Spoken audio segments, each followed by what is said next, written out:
Oh, Lord. Yeah, so we're going to, we're going to stream in there. And then we've, of course, got our students and mastery mentorship group people. All right, so we've got some people popping on. I am going to go ahead and start streaming into the Clarity group, so if you all will be patient for just a moment. And let me know in the chat if we can go ahead and get a, hold on a second, I can't do two things at once. I gotta make sure I'm getting the right group here. I don't wanna be doing this on my personal page. Make sure that we get a sound check that you guys can hear us okay. And we'll give it a minute for all technology to catch up to my bandwidth here, and that, and we'll get a thumbs up on that. And then I'm gonna introduce Sam to you guys, which I'm sure there's really not a whole lot I need to do about introducing you because I talk about you all the time. But I will anyway for those who are new. So thank you, Diane. And if you'll do the, go out to the Facebook group and make sure we're good out there as well, that'd be fantastic. So I'll tell you what, Sam, I so many times I've been like, I need to get her back. I need to get her back. So I'm so glad that you're here. So let me go ahead and properly introduce you. Sam is an attorney turned entrepreneur who helps coaches and entrepreneurs grow their businesses so they can get paid, protect their content, and get legally legit. I love that. Through her do-it-yourself legal I can't read this for some reason. Hold on a moment. There we go. It keeps scooting away from me. Legal templates, fearlessly legal online course, and biz storming coaching sessions. She empowers women with the contracts, website policies, and legal info they need to legally protect their businesses. Sam lives outside Philadelphia, PA with her husband, Ryan. And with time away from corporate law, she's having fun exploring life outside the walls of an office and learning. She loves to read, travel, and be outside. I like watching your traveling. That's so much fun. Thank you. Yeah, browse her done for you legal templates, grab your free legally legit guide, and join her community. Fearless Femme, you're going to have to say that for me. Fempire. Empire, yeah. Yes, at samvanderwielen.com. I will take that link and I'll plug it into the chat for you guys in just a moment. Sorry for the choppy introduction, but it seems like everything keeps scooting up on me. Looks like we're good in Facebook as well. Yes? Diane, can I get a thumbs up? Okay, let's see. And we don't have anything scripted because you and I, we can do an organic conversation. And I know the questions are going to start coming in about everything health coaching related. But I do have one question I want to start with you. To like open the conversation up a little bit. And that is, you know, what is the number one thing that you see health coaches doing? And I don't like to say they're doing anything wrong. Okay. I don't want it because many times we don't even know what we're not doing and we should be doing. What do you see that health coaches are doing so-called wrong with their business right now? Yeah, so that's a great question. The most relevant thing that comes to mind, because I had a bunch of my free legal checkup calls yesterday, and this topic kept coming up. They were all health coaches, and everyone will say to me, you know, that they've heard about scope of practice, or they've heard that they should do this, or they heard they shouldn't be doing that. But I see all these people doing it online, so doesn't that make it okay? And I think that's probably my number one thing is that, you know, I know it's so hard. I'm really sympathetic to this as I used to be in the industry and I have my own health coaching business. I know how frustrating it is to feel like you're following the rules and other people aren't, and you perceive them as being more successful because of it. But right. I know that Carmen and I really wholeheartedly believe that there is a good or okay way to do this and still be successful. So to me, that is the number one thing, is believing that you can do stuff that you've learned elsewhere from Carmen, from me, from anybody else that's not okay, but because you see it online, you think it is okay. Okay, that's great. I love that. And don't you also see, because I'm seeing the same thing, is that, you know, the comparison thing, I think it's a virus. I swear, it's like comparison is a disease. It's terrible, and it can make or break your business.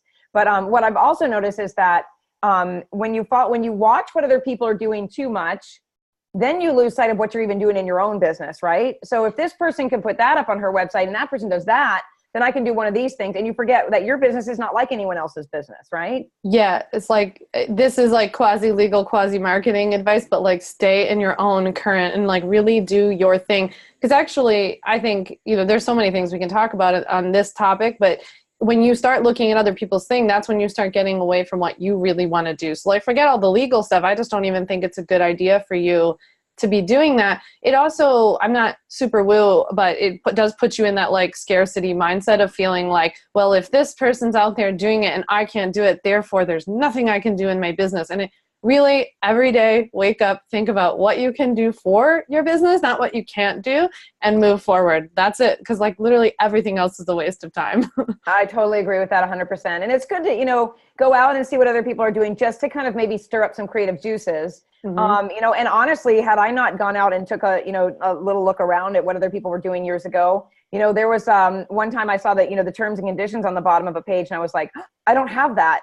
Do I need that? And at the time I didn't need that, but that can actually help you to kind of see the things that you may be missing. So tell us, what are the top 4 things people need legally to even begin to do their business the right way? Yeah. So first things first, I always start out by making sure that you have a legitimate business, right? So having a website doesn't make it a legitimate business. Dreaming about it doesn't make it a legitimate business, but actually registering your business does. And so whether what kind of business you choose to register is a totally different story. It's not a one size fits all, but basically choosing an entity type is a great first step if you haven't already. And so deciding whether an LLC is right for you, whether sole proprietorship is right for you, if there are more than one of you running a business, maybe a partnership's right for you. So really looking at all those pros and cons and actually understanding what that means for you, your personal financial situation, all of that stuff. And if you've already tackled that, or if you're really moving full steam ahead, I always say steps 1 and 2 can be paired, that you should definitely register, and then getting this foundational legal stuff in place. So to me, that's the 3 major website policies, and then a contract that applies to however you're going to work with people. So typically, if you're just starting out, you're probably choosing 1 or 2 main ways that you're working with people, maybe one-on-one coaching and a group program or something like that. So I always joke with my clients, however people are going to pay you money, that's what we need to cover first. And so you want to get your contract in place, maybe your group program contract in place, whatever programs you're going to have. And really that's it. It sounds like a lot, but I hope that, somebody like me, what I hope to do is break this down in a way that it's really not as bad once you just start checking it off. Actually, maybe I'm a dork, but I just think it's kind of fun because it feels really legitimate. When you get that certificate in the mail and everything, there is something into stepping into that power, I think.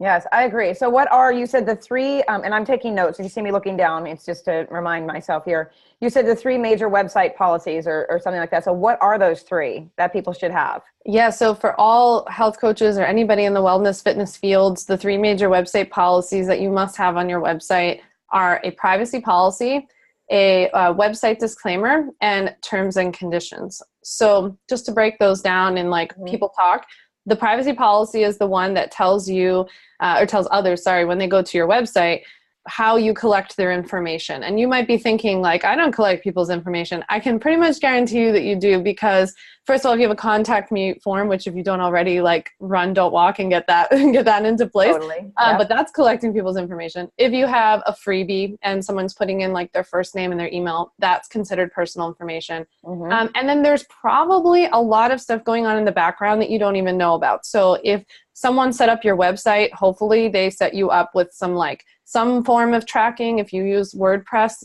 when you log into WordPress, you can see the stats of how many people. That's data. You have people's personal data, even though you don't have their name. That's still considered personal. So there are so many ways that we're all doing this. Once your business advances, you'll start doing things like using Facebook pixels and ads and all of that kind of stuff. And so it's only going to get, worse in the sense that you're going to be collecting more and more information as you go on. So this is a great document to get in place now. It's also legally required, so there's not really a choice that you have in this one, unfortunately, but it's pretty painless. And then the second one, which I think is actually the most important, legally speaking, for health coaches in particular. I'm always most concerned about my health coaching clients in this respect, that the website disclaimer is really the one that tells people who you are, what you do, and what you don't do. And I actually think the last part of that is the most important, because the whole point of scope of practice is telling people I'm not a doctor, I'm not this, I'm not that, and all of that. But it's also really important to understand, to have people understand what that really means, because they might read I'm not a doctor, but it's okay, then what do you do? So I think that's a really important document. A lot of people confuse a website disclaimer with what we in everyday life, we see medical disclaimers everywhere, right? Not just in our policies, but you'll always see that language make sure you check with your doctor. You hear it 100 times a day in commercials and all of that. That's just one little paragraph, for example, of my website disclaimer template. So a website disclaimer is also disclaiming liability. In other words, like saying to people, don't sue me, like as much as we can, right? So we're telling people like, you can't sue me. And if you do sue me, here's your sole remedy, which is really just like a return of their money.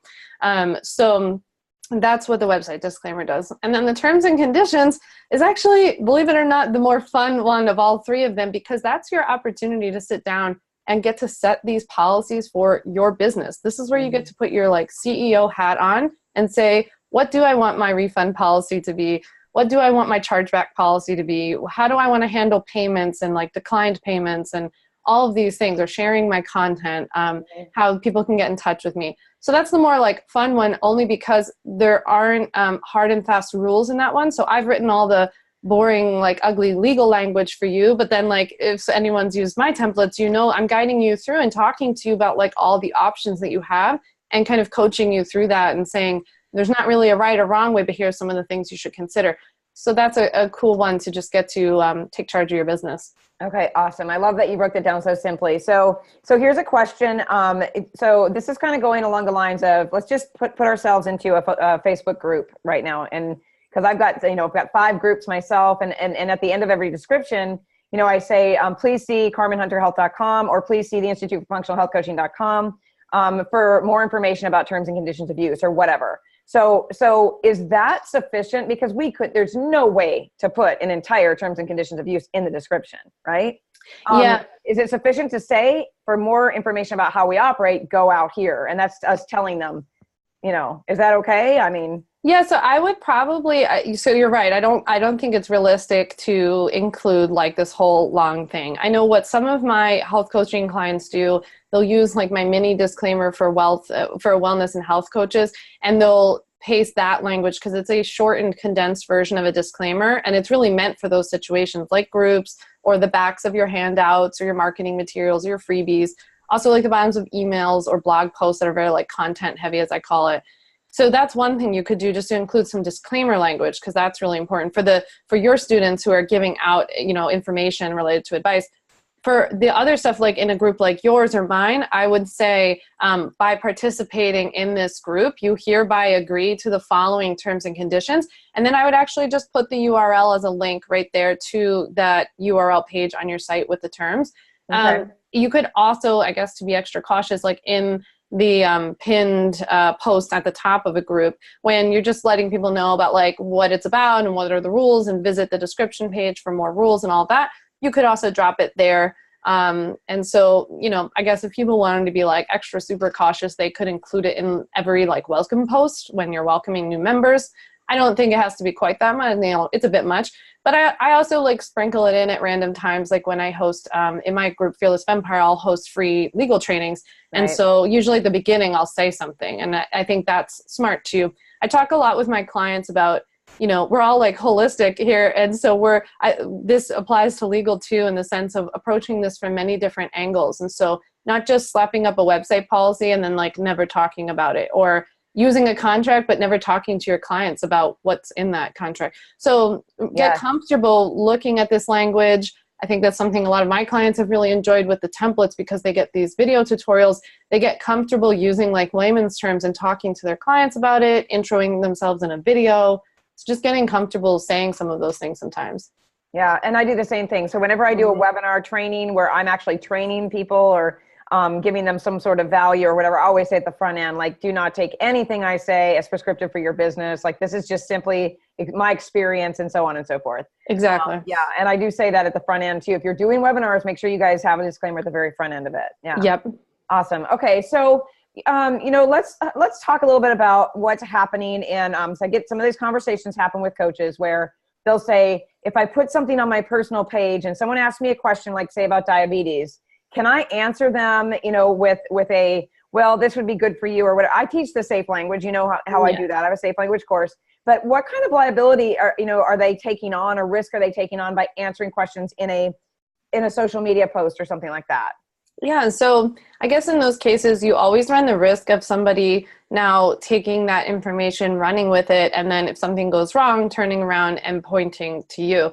In like the legal sense, there would be more of a question as to like whether you really had a relationship. I'd actually be more concerned about a coach giving bad information or like advice beyond their scope of practice to a client than to a random person on Facebook. Because when someone gives like a random comment on Facebook, I mean, I don't necessarily advocate for that, but I think it would be hard to argue that that person like reasonably thought you were their coach and that they should like take your advice. Like they should probably do some of their own due diligence in figuring out whether you're someone that they want to take advice from or whether it's something they should check with their doctor and all of that. But I'm even more concerned about those people who we like establish a relationship with, or maybe who are on our email list, like have a little bit more of a connection. But of course you should still be staying within your scope. I actually think this is a better like marketing tip than anything, because let's say you make like this public Facebook post and then someone does ask you for something where your response would require you to go outside of your scope. So now if that person's interested in working with you, aren't you like starting off on a bad foot? Like now they think that you can give them that kind of information and that kind of help, but that's not what you do. So like, why would you give that information now when you can't even do it for pay? Right. That makes sense. So the kind of protection that we need when we're actually signed on into a contract with someone, or we're, they're working with us or whatever. So the client agreement is something that, I hear a lot of people say, well, do I really have to have that in place before I start working? Can't I just go ahead and start coaching? And I'm always like, well, if you go to the Institute for Functional Health Coaching, all this stuff is on the front end. I want all of that on the front end because you're going to build a business before you become a coach. So you're an entrepreneur first. So what's required for a relationship with a client? Yeah, so it's a good question, because a lot of people confuse this idea too, that like first of all, that you have to be paid in order for there to ever be an issue. So like, even if you're seeing people for free right now to get testimonials, you should still use a contract with them. People for some reason always contact me and say like, I don't need a contract yet because I'm just working for clients for free. And it's like, no, I would probably be even more like eager to have one, because those are the people, like there's no buy-in. So they maybe are signing up for your coaching because they just want to get some of that advice, and you still want something to cover you. Right. So that's one thing. I would say for the second thing of like, do I really even need it? Yes, because in my perfect scenario, you would have this like formal stuff on your website, but then you would be talking to people. Like one of the things I'm teaching people inside of my course, Fearlessly Legal, is like how to not only talk like on their free discovery call with their clients about this, or how to respond when someone asks them, like, do you do meal planning, for example? And like, how do you respond to that in a way that keeps you within your scope, but retains the client, and make sure you still get business. So you should be able to do that. But then everything that you've now talked about, that's written on your website, that's in your formal policies, should now be, as we would say, memorialized in your contract, right? So they shouldn't be hearing anything for the first time in a contract. Now, if you don't use a contract at all, now you can't like claw back. You can't go back and say, well, when we talked on the phone, I told them this, that, or the other thing. Well, that's great that you told them that on the phone, but the whole point of having a contract is it's a signed, like written proof that you did talk about that on the phone, or that they were advised that you're not a doctor, or like they do know that there are no refunds and all that kind of stuff. Okay. So let's talk a little bit about the refund policy. And this may not be in your wheelhouse, it may be, but we have a 7-day refund policy on specific things, and we also have a no refund policy on downloadable documents and things like that. And I have to tell you a little story, a little scenario that happened to me recently, because this has never happened before. We very rarely get complaints because we're like Johnny on the spot with customer service. It's it is the most important thing to me, is that everyone is taken care of and they get their questions answered and their needs met. But we recently had someone who signed up for a 2-part payment of a package. So it's a thyroid training, and we offered two payments, which, was very generous of us, considering the package was only $197 or something like that. We allowed them to pay for it in, 2 payments. She forgot that she did that. So she then turned around and started threatening me and my business, multiple emails about how we took her information and her credit card and we charged her without asking her. And they she went crazy on us. And I was like, panic, right? Because I'm like, we don't do that. We don't even touch the card. They put it in and it's automatically clicked. We just don't do that. So anyway, I had a little bit of a little panic there.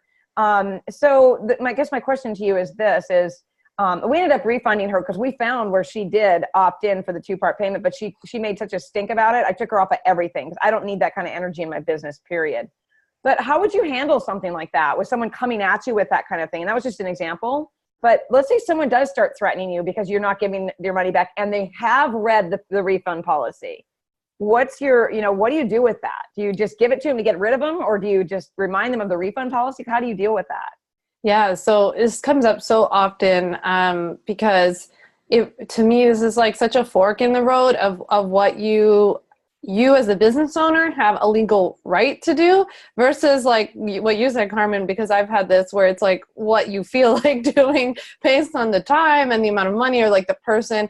For so many of my clients too, I've had this conversation where I've been like, is that the kind of person that you want to continue working with? So like, it kind of sounds like you want to, especially in like a coaching relationships, like that person doesn't sound like they'd be a fun time. So like, I think it sounds like it's just worth it to move on. That doesn't mean you don't have the legal right. If you wanted to like stand your ground, that doesn't mean that you don't have that. And then a lot of people will, as a follow-up question to this, will say, well, then what's the point of like having this policy in place? Or you have to remember how many people other than that woman, right, were probably maybe did consider asking you for a refund. And then they thought, oh shoot, there are none. Or on the opposite side, how many people when they sign up check the refund policy and go, okay, I understand that by buying this, I am not getting a refund. So the people who do buy are like hyper committed because they're not going to ask for a refund. Right. This actually comes up a lot too with clients will ask me, like, isn't a contract going to scare off future clients? And I say, if it does, good, because that's not the kind of client that you want, because that's the person who would have taken the 6-month payment and then in like month 2 or 3 would have been like, good, I don't really feel like working with you anymore. I don't feel like paying or whatever. So I know it's so hard and there's not like a right or wrong answer. And, for whatever we do, no matter how many things you have in place, we're never going to get rid of some of these people out there, unfortunately, who just have like interesting approaches to things. But I see this so much more as like a deterrent, that we're just trying to deter people from ever thinking that they have the right to do that. And frankly, there are some things like so that woman in your case, like she contacted you, but in other people's cases, they will complain to the credit card company. And so they'll go to the credit card company. Oh, great. Yeah, both. Yeah. So in that case, like say you had, like if it was like I don't know, if it was something like my templates, right, where they're instant download, you get lifetime access, you can put them on your computer and have them forever, right? Yeah. Like I could fight that to PayPal or whoever contacted me from the payment processor to say like, look, it says right here, no refunds. It's a digital downloadable product that they can save to their computer. I can see on my end that she did download it, right? So like all of those things. And it also says in my policies, no chargeback threats, that I won't accept chargeback threats and no refunds. So I could stay with that. It just comes down to these like business decisions, I think. Yeah. Case by case type of thing. Yeah. Okay. So let's lean a little bit into talking about holding sessions with clients, what's HIPAA compliant, that kind of thing. And I know, a lot of people, I mean, I'm a Zoom lover. I have been since the day they came on. I've actually had 12 different customer service reps because they grew so fast from the very beginning. And so I know they have a HIPAA compliant platform. So what do you recommend for people who say, well, I can't afford to upgrade into this, so I'm just going to hold my meetings on Skype, or I'm just going to hold my meetings over here. I mean, you got to have a HIPAA compliant platform, correct? Because you're sharing information, personal information. Yeah. So, I mean, this always depends on, I have health coaching clients that are of like such a sliding scale, wide array, right? So some are really doing work that I don't think would fit them within the definition of a HIPAA provider. So that's always one question, but like that would be up to you as to whether you want to like hire a healthcare attorney to make it some sort of official determination as to like whether the kind of work that you're doing. I always err on the side of like, why not just be safe and like, let's just do this kind of stuff and be safe.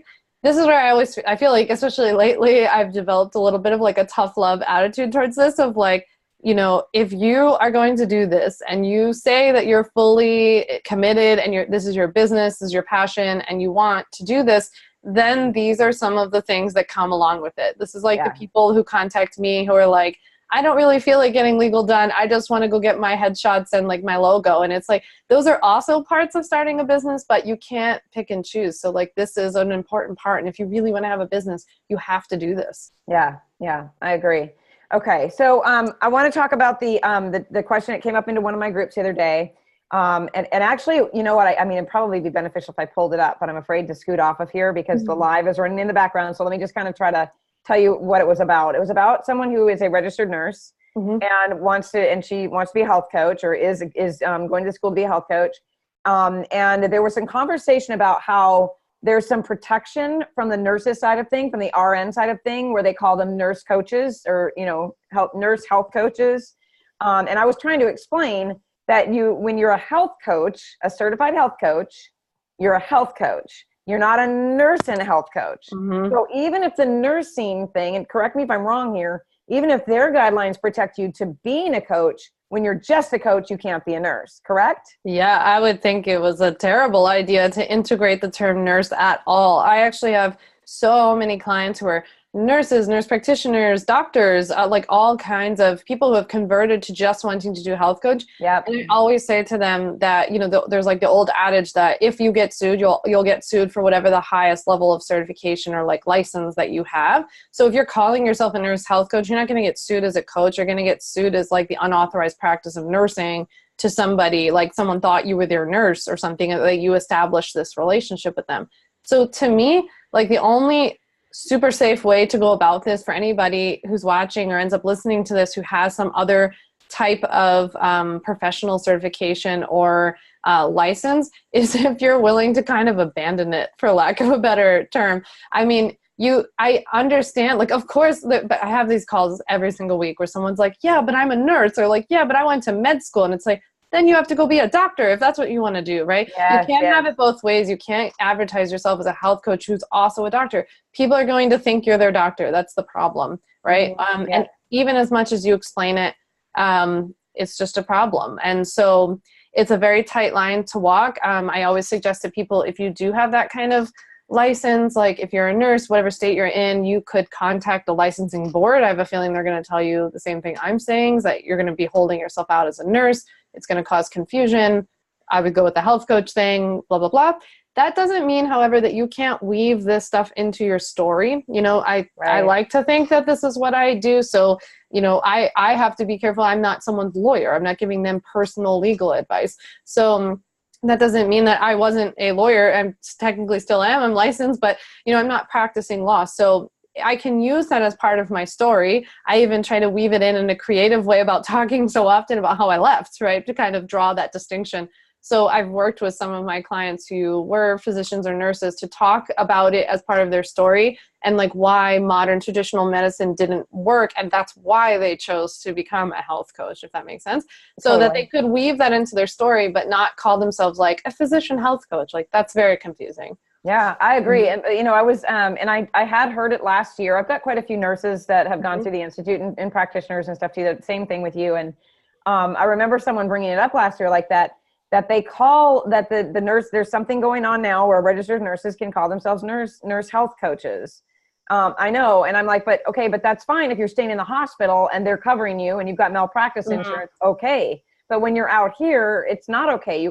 And I always use the visual, like I'm a hat girl. So I'm like, take that hat off and put on the health coach hat. It's true. Yeah. And I don't know what I'd have to honestly look into this nurse health coach thing, but I'm not sure if this is like a state by state thing too. So like if you're a nurse who's registered to practice in California, that doesn't mean you can be a nurse in New Jersey. So I don't know how that's working with like this nurse health coach thing, but I'd have to look into it, which I'm happy to do.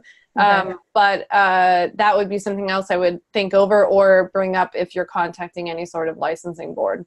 Yeah. Okay. So let's stay with that theme right there of being one thing in one place and working in another, because, one of the things I like to encourage people to do is to don't get stuck just in your community, especially for people who are very, they have communities where they're not, maybe the demographics aren't great for health coaching. So if you're, I'm in the state of Tennessee, I'm in a red state. I've coached all over the world. I've had clients everywhere. I mean, in other countries and things like that. But one of the things that I've always done is I've always just acted as if I'm everything's restricted across the board, no matter who I'm coaching with. So where do the laws fall on? Do they fall on me because of the state of Tennessee, or do they fall on, someone I'm working with in California? Like what happens there? So this is like an opinion thing. And so my opinions, this is not like a right or wrong answer, but the way that I practice, the way I teach people, teach my students in the course, is that you need to not only know the scope of practice where you are, but you need to know it wherever you're entering into. So I always use the analogy of a car. And so if you are a resident of Oregon and you live in Oregon and you drive to California and you get pulled over, and something that you did is totally okay back in Oregon, but it's not okay in California, you don't get to say to the cop, like, oh, no problem, I live in Oregon and what I just did is totally fine there. Once you've entered in, you are subject to their laws. So I actually think this is something I see so much bad advice flying around about, because you hear so many people in this industry saying you only need to worry about the scope where you practice. I don't prescribe to that. I don't believe that, because I believe that in the worst case scenario, what would happen is, like, if you were a Pennsylvania health coach and you were working with a California client, if that client sues you, they're probably going to file their suit in California. And on a legal standing, they have the legs to do so, because by you entering into an agreement with them to coach them in California, they have enough to file their lawsuit there. And so they're going, even though your contract will say, like, this has to follow the laws of this other state, or maybe even tell them where they have to file a lawsuit, they will still try. So that's the whole point. And so, like you, Carmen, I just take the, like, view of, like, yes, sure, maybe you'd be able to get away with it in, like, certain random scenarios. But I also see that as being, like, an administrative nightmare of having to track, like, okay, this client's in California and California is green as of today, but, like, tomorrow maybe it won't be. And, you know, all of this stuff would just be so hard. And then you're treating all of your clients differently, and, like, it's just too much. So I also just think too, if, like, you're really, I mean, if you're watching this webinar, you're probably a little bit more concerned about, you know, not wanting to be sued. And so if that's something that you're concerned about, just let's, like, design this program with Carmen that you want to offer that's going to keep you in this box and stay out of trouble. Yeah.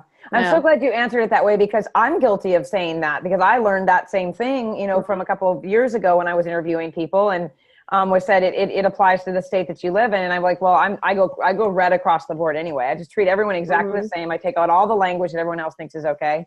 One of the things that really concerns me too is when I teach students, and I you know, I have all these groups of coaches from everywhere, and I see the ones that are really pretty stubborn about what they want to do. Well, I live in California and I'm going to do this the way I want to do it. It's a freedom of speech, and I can say whatever I want. And I'm like, okay, do whatever you want to do. But the thing that bothers me about it, and you might agree here, is that we have a hard enough time getting, you know, being credible as health coaches as it is. We are trying to become more into the mainstream, where we are up there in that, you know, the health and wellness profession, where people see us as credible, reliable resources that can help people get well.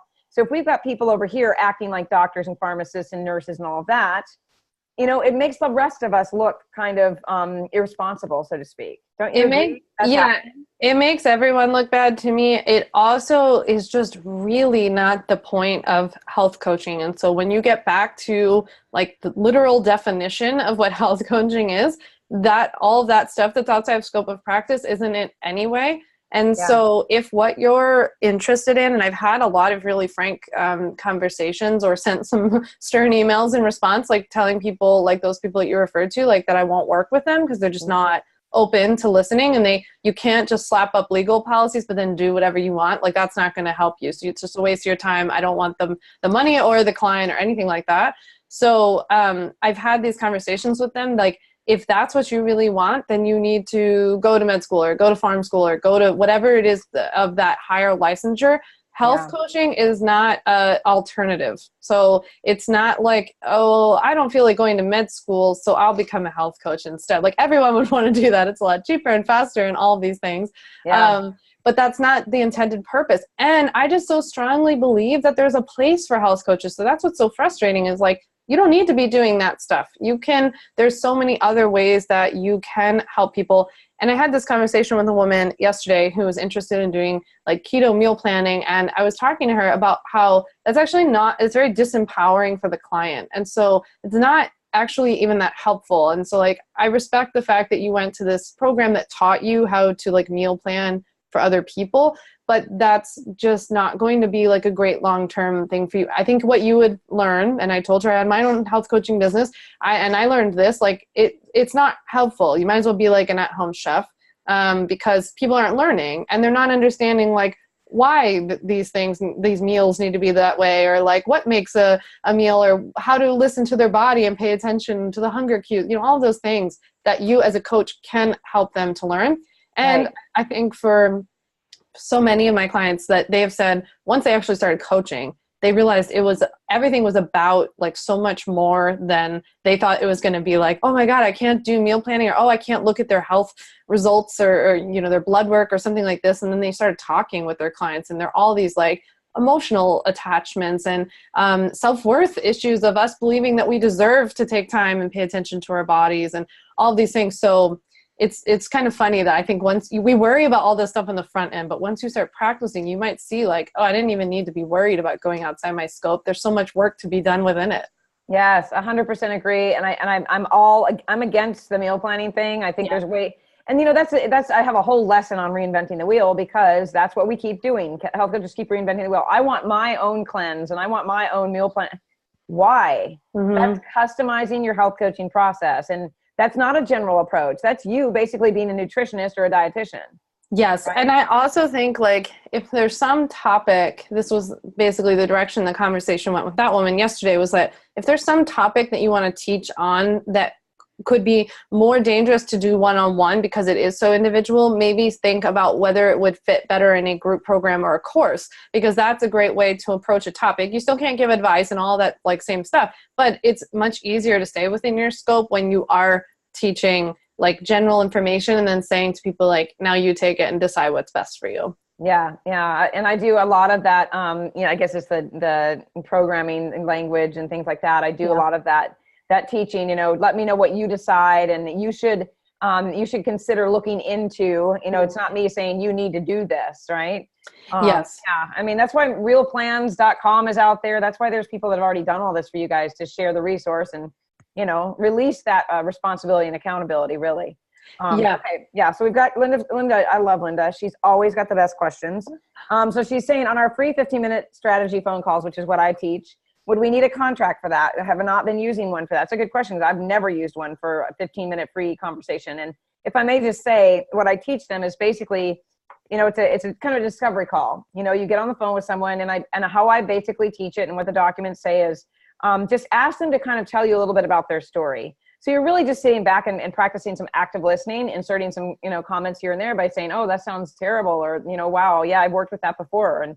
And that's really all I teach them to do. So at the end of that conversation, it becomes, I would love to help you with that. I'm going to send you a copy of my fees and services and the intake form, and let's see how we can get started. Is it necessary to have a contract for that conversation? So not a formal one, not the one that you're thinking of in terms of like the one that someone would sign when they sign up to work with you. The better situation, in my opinion, is that you have these website policies on your site, so that is what applies essentially, so that when they are booking your call, like if you have that integrated through your website, or if you use some kind of like booking service, there's usually a way to link your terms to say like, by agreeing to this or whatever, or by signing up for my free call, you agree to these terms. So that's one way to do it. I think include a link to mine in my confirmation email for my free call. And then also I use like my own mini disclaimer as the mini disclaimer in my email under my signature. So because a lot of people will email me with very specific questions, and I'll say to them, I offer a free legal checkup call, so you should sign up for that. And I give them the link. But now right under that language, it says like it literally says, by signing up for my free legal checkup call, I'm not like your attorney. I won't be giving you legal advice. We'll be talking over like, what are the best options for you? You'll share with me about your business. So you can kind of make that, situated for your own business. But that's really at that point, what you're thinking, Linda, is like, having those website policies in place, if you can link them somehow so that they're also agreeing to that when they sign up for your call, that's like bonus material to me. But this would also be where, Linda, it's really helpful, in my opinion, to learn some of this like language. And this is why I teach it as like, I call it a trifecta of like how to talk with them on the phone. Because when you talk to the client and you tell them a little bit about like, hi, I'm Linda, and this is what I do, and this is how I work with people, that's where you can kind of weave in like the layman's terms of like who you are and what you do, if that makes sense. Totally makes sense. Yeah. And one of the other things that just kind of popped in my head when you said that, because most of the time, well, let me say this. Of course I have a scheduling service now and all that, but back when I didn't, years and years ago, I did all my own scheduling through email. And, you know, one of the things I probably should have inserted is something like that underneath my signature, but also by getting on the phone and basically saying, okay, so today we're just going to have we're going to have a conversation. You're going to share some information with me, but I want you to refer to my terms and conditions on the website for any questions at all about how this is going to go, and then give them the website and then just basically start. Yeah, that was the other thing I wanted to mention, two like practical tips. So one was that you touched on in the beginning was that you just like won't be successful in converting clients in general if you're giving advice over the phone. Totally. Like it's just not a good idea anyway, because people, when there's a door open, they go right through it. So Totally. The point of that call should not be like free 20 minutes of advice. I made that mistake on my own of like, people thought that they could just fit in however many questions they could fit in within that 20-minute period. Yeah. And now it's really more of like a listening and an information gathering call, connection, and for me to share that information based on your responses, what's best for you. It's kind of like a customization call as I think of it now. Yep. That's really what it should be for you, making sure like this is your ideal client, that they fit that description, you feel comfortable. What are they really looking for? Does what they're looking for fit within your scope of practice? If not, can you refer them to someone else or some other service? That kind of stuff. So that's one thing. And the second thing is that just having that conversation in the call, like it's a great time to be able to establish, like I do this very shortly in the beginning of my free call of just kind of saying, this is how this call is going to go. Like, I'm going to ask you some questions. You're going to tell me a little bit about this. I'm going to respond. Just remember, this is where I think it's really important to like weave in those layman's terms so that we're having more of a human conversation of like, just remember, I don't give legal advice on these calls, but my job here really is to listen and understand like who you are, what you do, and what kind of services you're offering. And then we go from there. And then at the end, I will usually, if they're asking for things I can't do, that's where I remind them again. So I make sure it's very like firm. Or if I invite them to like join my course or go grab the templates, I just remind them about kind of the scope about that. Yeah. And so if you're a health coach and you're having this conversation, you can simply say, you know, I won't be giving any health coaching advice during this call. Yeah. So instead of legal advice, just use the words health coaching and kind of have that conversation. And you can remind them, this is something I always chat with health coaching clients about.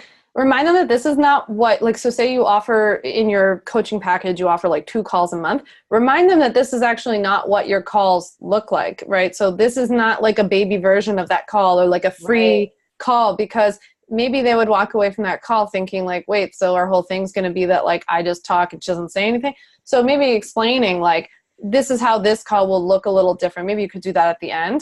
Yeah. And just to let them know, I think that's a good way to talk through it as well. Like, you know, once I learn more about you and we kind of get rolling, I'll be sharing resources and providing feedback and really kind of pushing you to discover yourself further and all of that.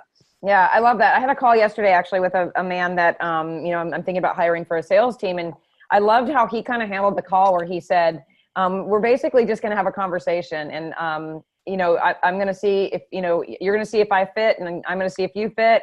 And we're just going to have a conversation. It's going to organic conversation. And then he said, towards the end, he said, on a scale of 1 to 10, how likely would we be to, you know, how likely would you be to work with me? Or what do you think of me so far? And I said, well, I'm getting divorced, so no one hits 10 on the trust level yet, but you're at a 9.5. So, and he was like, I'll take it, you know, but he basically put that in there. Like, we're just talking today. This means nothing. I'm not giving you any advice about sales or anything like that. So good point. Okay. So, Linda, and I have a call starting today at 1:05. So we need to roll through some of these questions and get some answers for these people. So she asked again, do health coaches fall under healthcare professionals on tax forms, et cetera, when we have to choose one?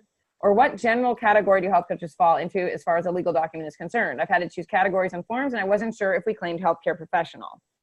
So as for tax forms, I'm not sure where we have to choose, like maybe on insurance, like getting insurance or something like that. So if you're getting business insurance, you want to make sure you're working with a business insurance agent where you tell them what you do and like really explain it and that they figure that out. You shouldn't have to be telling them what category you fall under. For tax forms, obviously you want to ask an accountant about this one. I know like when you register your business, it will ask you for like survey purposes because the government wants to know what kinds of businesses. It's not that serious in my opinion. I remember my business is not a category, so like I had to choose and just kind of figures like consulting or something like that. Yeah, same here. So I'm not sure that there's like a right or wrong answer for that, but if it's something that you're like declaring on your tax forms, I would make sure you're working with an accountant to ask about that. And then as for the forms, legal forms, I mean, that's not to toot my own horn, but that's kind of why it's important to like do something that's a little bit more tailored to you, instead of like I don't offer forms for like bakers and accountants and like all these random people. It's like for coaches and like online service businesses. So you already know that they're like tailored towards you and what you do. If you're going out and getting those kinds of forms, I would probably at that point just hire your own attorney and have them draft them for you. Yeah, I would agree with that. Okay. Now, Natalia said, I'm not sure I understand. It would be impossible to know the scope of health coach in clients' locations all over the world. Are you saying we should just treat everyone as if they're in a red state? I'm saying that. What about other countries? Even if their laws are stricter, are we screwed? Most other countries aren't more strict than we are, I don't think, are they? Yeah, I was going to say, I mean, I don't know about other countries, and I obviously just don't know other countries' scope in general, but Carmen's probably right. I highly doubt they're more restrictive.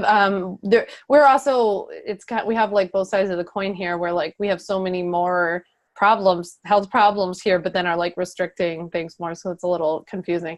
But yeah, that is essentially, again, not like a right or wrong thing. It's just the approach, because to me, it would be impractical to have to change your services and the way that you deal with every single client based on where they live, like, or what if you move, or I don't know, or what if your state changes? I mean, these things are not static either. So what if you live in a state that's like green or yellow or whatever all these colors are now, that flips. So we don't know. And so I would hate for you to have to like, I mean, what do you do if you're in the middle of coaching somebody?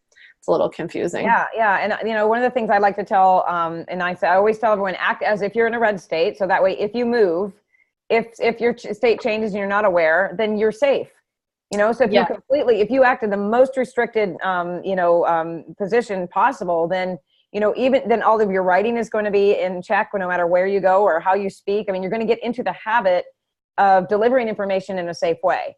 That's what you want to get into, is a habit of doing the same thing over and over and over consistently, because that's the general approach we talk of, right? Yeah. And I think that one of the biggest pieces that's missing from this scope of practice conversation is so many people are focused on like, what's the health coach scope of practice? And I'm like, in so many places, they don't address it at all, right? So the whole point is actually more that not only like you're doing what's okay for a health coach to do, but that you're not doing things that fall into the definition of another type of provider in that state. So if you're working with a client in California, maybe what you're doing is fine where you are, but in California, what you're doing is considered to be the medical practice of medicine by a physician, right? And so now you're doing the unauthorized practice of medicine in California, whereas what you're doing where you are is fine. So like, why not just keep it in this like little box, and you can do so much. Like, I don't want anyone to leave this conversation today thinking like freaking out or thinking that they can't do things. It's also just a little bit of a mindset shift of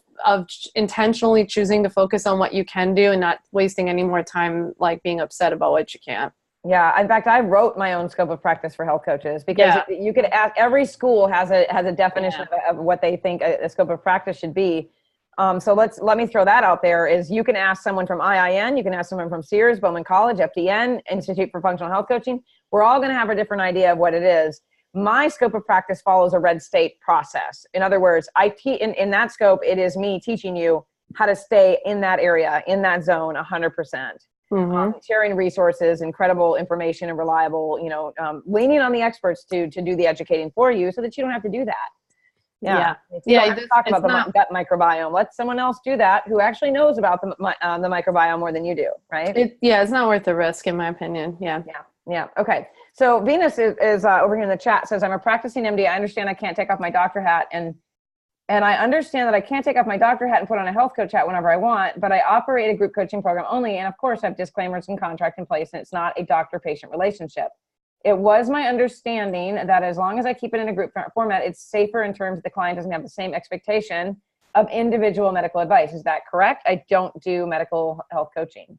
No, I don't believe so. I mean, I was in corporate practice before I left the law, and I was specifically in like the healthcare corporate division, and we were really nervous about this kind of stuff. And I know for sure back then we would have been counseling somebody like this to like stay away. No, I mean, maybe it's like a little safer, but we're talking about like nudging something along this much. It's not, in my opinion, Probably, there's a way to do it. I think it goes back to the conversation that Carmen and I were having earlier about like not calling yourself a doctor. I think those same rules all still apply.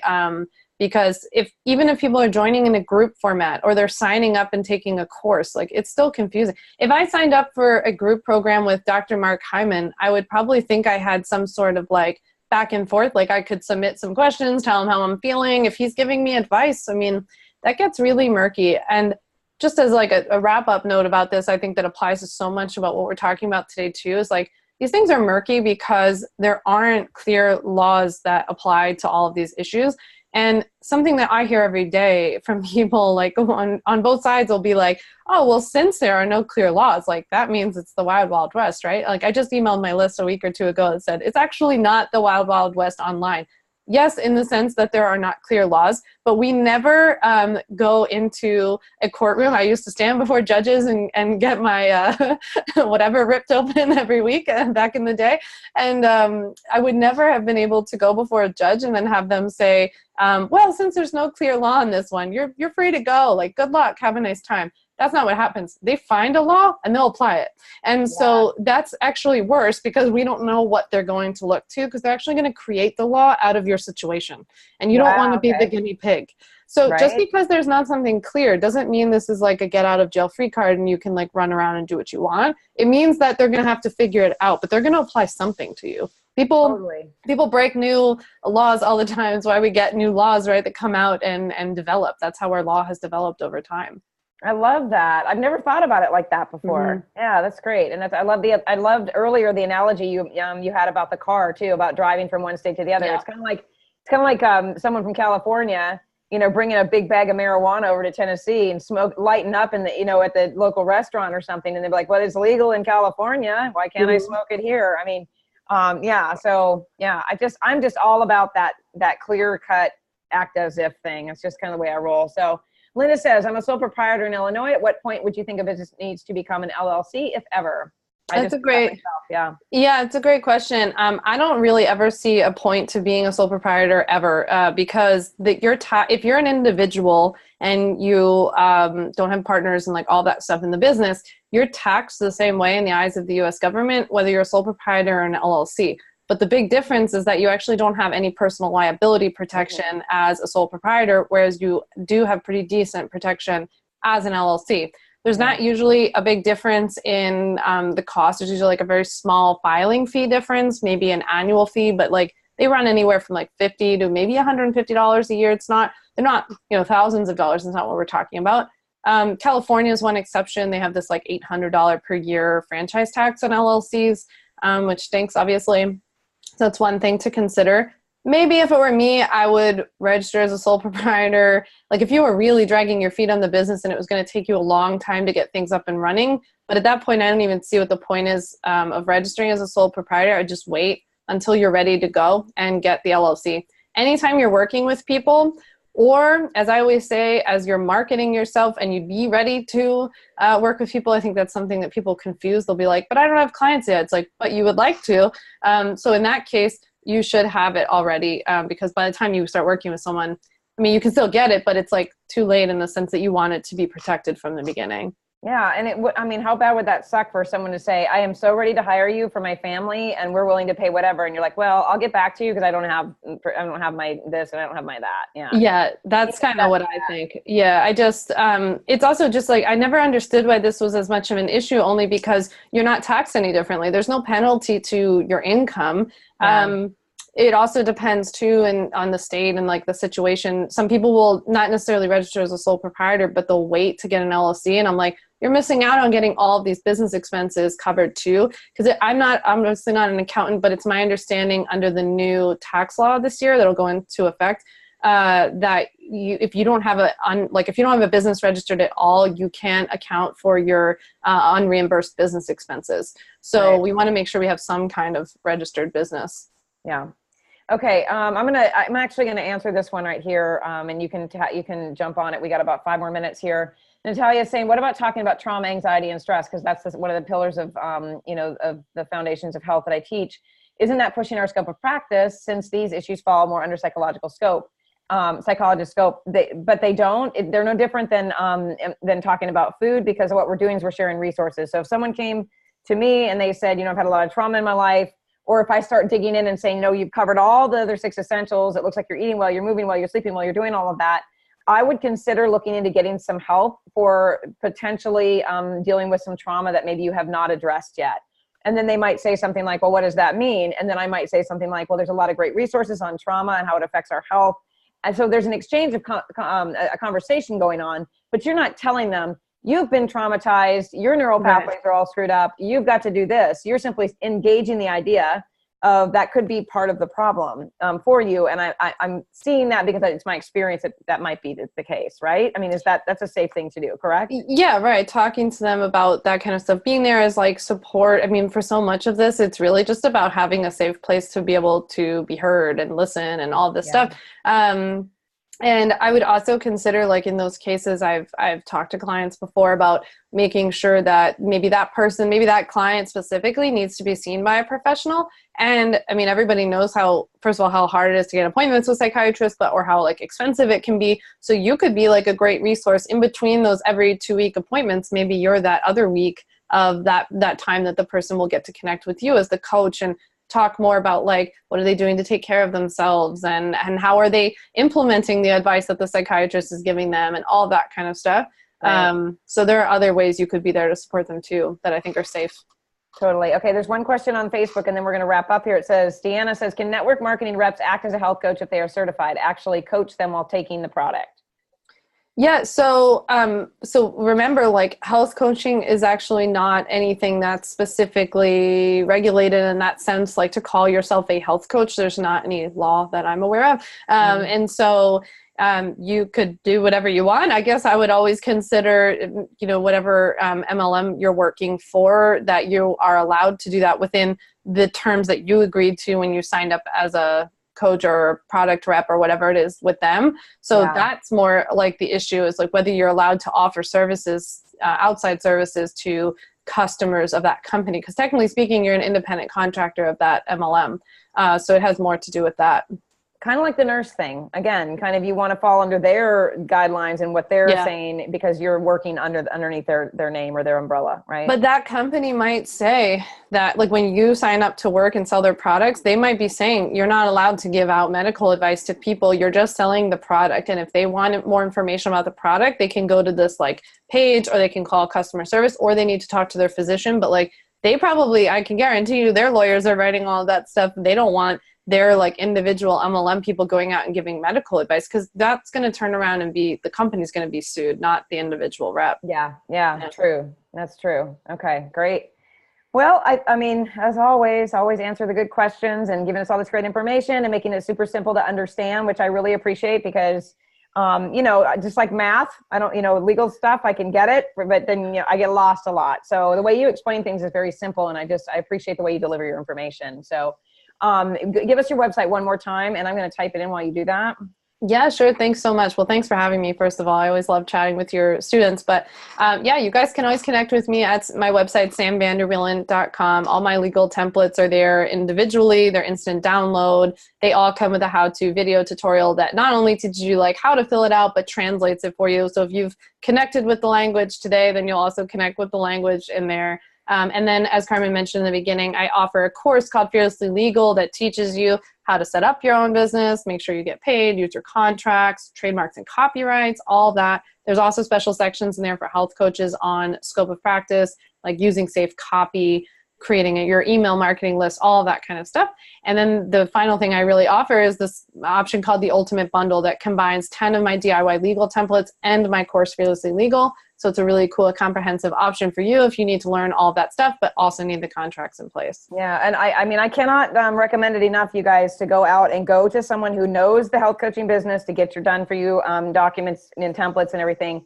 It was just like the massive relief to not have to figure it out. It's like all you do is fill it out and give it to your web designer or whoever and put it out there. And there's just something about that feeling of knowing that you're completely comfortable and protected. I mean, it just really helps you sleep at night. So don't avoid that part, you guys. The legal part is important. You want to keep your house. You want to keep your family intact. You want to keep everything that you hold dear. So do this part. This is the important stuff. Okay. Yes. Thank you so much again. Thank you, Sam. We appreciate you. And thanks everybody for the questions, and have a great weekend, everyone. Thank you. See you soon. Okay. Bye-bye.